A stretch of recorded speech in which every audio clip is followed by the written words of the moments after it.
Last week I was talking to a journalist, and she said, "Oh, you are very rich because you are with you have made investments, etc.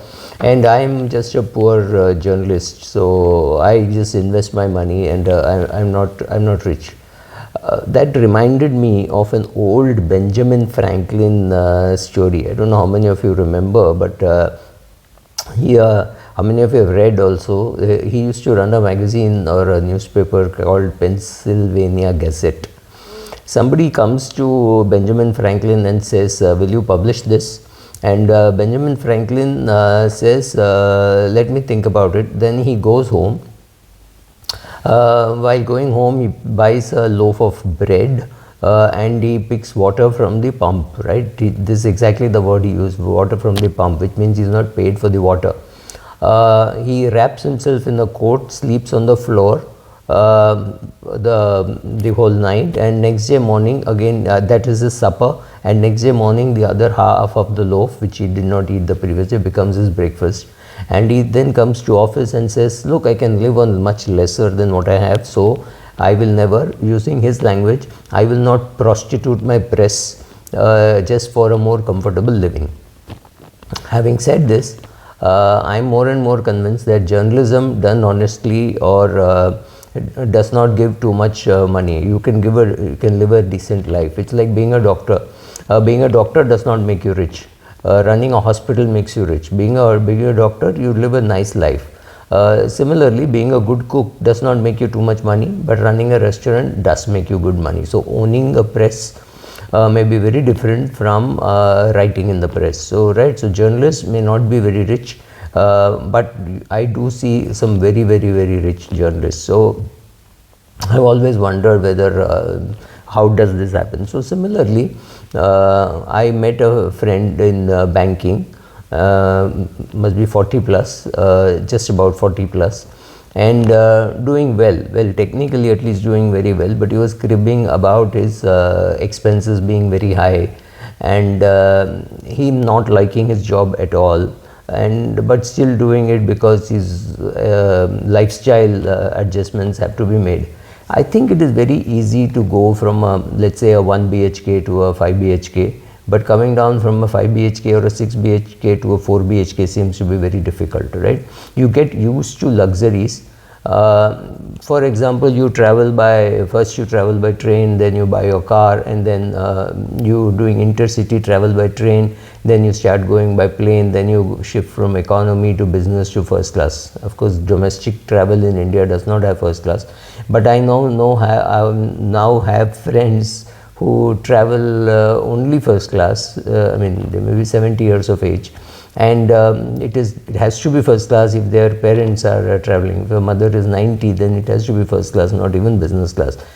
We get used to luxuries, that is no doubt about that. So the question is, how do you test yourself, saying like what Benjamin Franklin did? Will you buy a loaf of bread, get some water, translate it into the Indian context, maybe a vada pav and chai for dinner and vada pav and chai for breakfast? Will you be able to live? Will you wear a coat and sleep on the floor for the night? You may not put yourself through such severe penance, but have you ever tried giving up some small luxuries, whatever you have? Have you tried ever giving? Have you ever tried giving up your car to walk maybe a kilometer to travel? Maybe giving up your first class to business class, or business class to economy, traveling by Ola or Uber instead of traveling by your own car. Have you tried any of these things? Have you tried giving up things which you think you're addicted to? It may not be very difficult, but sometimes it could be a big challenge. I know people who travel by their own car cannot travel by public transport, right? They just can't. They have forgotten the art of going to the railway station, taking a train, going to their destination. They just don't know. They've just lost that art, right? Nothing right or wrong, but learning how to live on less is very, very important, especially if you want to be in fields like journalism and even making YouTube channels. Every day there is some offer from somebody asking me to do something. Will it increase my income? Of course it will. It will do two things. One is it will increase my income. Second, it will increase my visibility, simply because let's say a group comes to me and says, will you make this video for me? I make this video. It will be in their interest to spread it. So whether it is an ICICI, whether it is a Nippon, whether it is a Birla, or anybody, any mutual fund or any insurance company, anybody who wants that publicity can ask me to do something, pay me for it, and then take the video viral. I mean, every video can't become viral, but it will be in their interest to spread it. So that will increase the spread, so that you call it the vicious circle or the virtuous circle starts, and therefore I'm doing this work, so more work comes, every day some work comes. The question to ask is, do I continue to do this kind of content, which I'm happy doing, more than happy doing, because that extra money is going to do nothing in my life, right? So if I were younger, maybe if I were 22, that money would have been very useful to buy a house or buy a car or buy a jet. But today I have no such requirements, I have no such needs, and I realize the pleasure of doing things for free. For example, I do mentoring, coaching. I don't charge for it because I have no clue how to charge for it. So I do it very, very selectively. And I'm very happy when somebody chooses and comes to me for something like that. So I do it, but I do it free, and therefore I can choose whether to do, how much to do.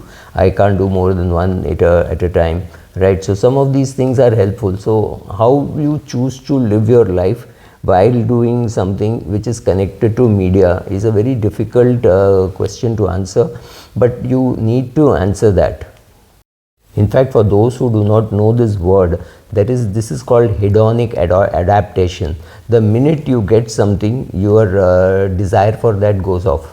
You want something better than that, right? So first you don't even drink, then you need to just smell the alcohol, then it is 1 peg, 2 pegs, 8 pegs, 10 pegs, exactly like that. Any asset that you can acquire has that thing that, oh, I've got it, now what next, right?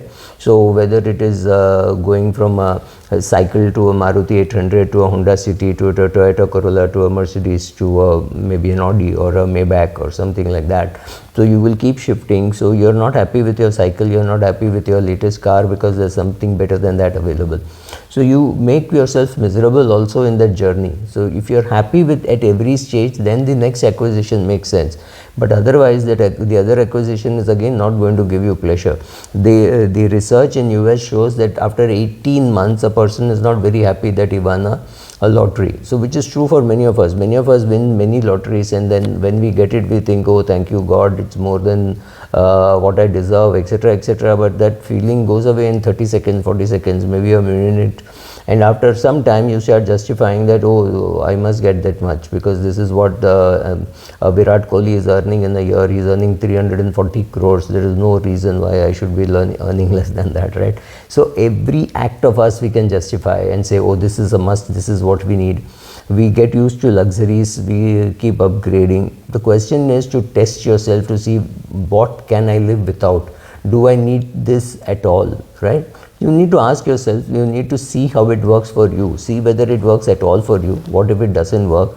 What happens? So when I meet friends who hate their jobs, hate their bosses, hate what they are doing, hate what they're doing to their customers, but they need to do it simply because they've got used to a lifestyle which requires that kind of expenses. If they go to a good location, then they want the best hotel. In the best hotel, they want the best room. Then they look at the presidential suite and say, can I afford this? If it is 70,000 a night, it's possible. If it is 10 lakhs a night, then they back out. Of course, there'll be somebody who would want to say, I'll stay only in that room. That's a different thing. But the kind of people that I know, when you keep upgrading yourself, you run the risk that at some stage, if it is not there, then what happens? What compromises do you have to make in life? Why do you have to say, sir, it's a pleasure meeting you, it's a pleasure working with you, to a boss whom you hate, right? So you will have to make all those compromises, whether as a journalist or as an employee or as a YouTube channel producer. It doesn't really matter, right? So you choose what you want. You choose money over happiness. You can choose happiness over money. You can say, I will not do this at all, or I will do it with limited reach. I will talk this, I will not talk that, I will talk about certain funds, I will not talk about certain funds, I will talk only about funds in which I invest, right? It could be anything, like the high level ground with Gopi Chand took said, I will not advertise for a soft drink because I don't have soft drink, right? So some maybe a Virat Kohli could do that, maybe a Virat Kohli can't do that. If the sponsor of the Indian team is Pepsi, then what choice does he have? He'll have to endorse the product, right? So you choose what you want to do, how much you want to do, with whom you want to do, all that only if you know how to control your requirements and desires. I am not against using luxury products or anything. Go have fun, indulge in it, but make sure that the compromises that you are making are well worth it. If it is not worth it, you're going to regret it for the rest of your life, or you're going to feel bitter. Or if you're in your 40s, you're going to work till your 60s in a job which you don't like, with a boss you don't like, with clients you don't like, and it's not worth it, especially if you die at 59. Thank you.